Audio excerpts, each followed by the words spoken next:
Hello guys, good morning. So ito na yung ating mga babies na unfold. Ayan, alagang organic yan. So healthy na healthy sila. This coming Sunday, kailangan na nating i-repat to kasi yung iba ay 2 leaves na. Kasi okay lang naman na maging 1 leafer lang or 2 leaves. Pwede na nating i-repat. Katulad niyan, yan. So, 1 leafer lang yan nung niripat ko. Yan yung experiment ko na baka pwedeng 1 leafer lang.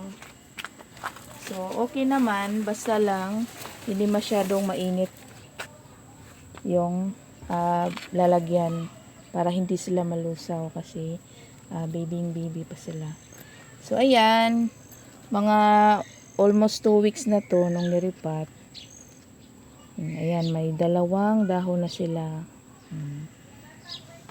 Yung iba, isa pa lang, pero okay yung stable. Okay yung status niya, stable naman.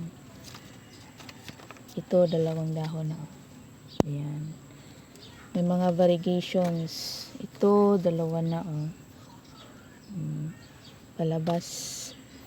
Ito, isa pa lang. Pero at least, buhay sila.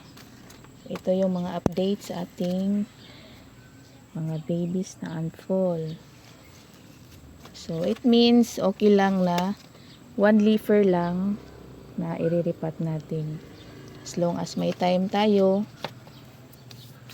Kasi may mga variegations talaga yan. So, mas okay na mas earlier sila maripat.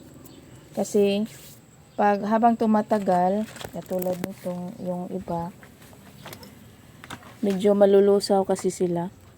Pag dikit-dikit, ayan may nalusaw na. Ayan. Pag sobrang dikit-dikit.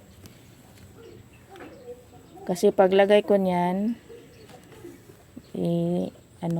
spread mo lang yung mga buto. So, hindi mo ma-anticipate yung distance. So, yun lang po. Ito yung mga seedlings ko. Thank you for watching. Bye-bye.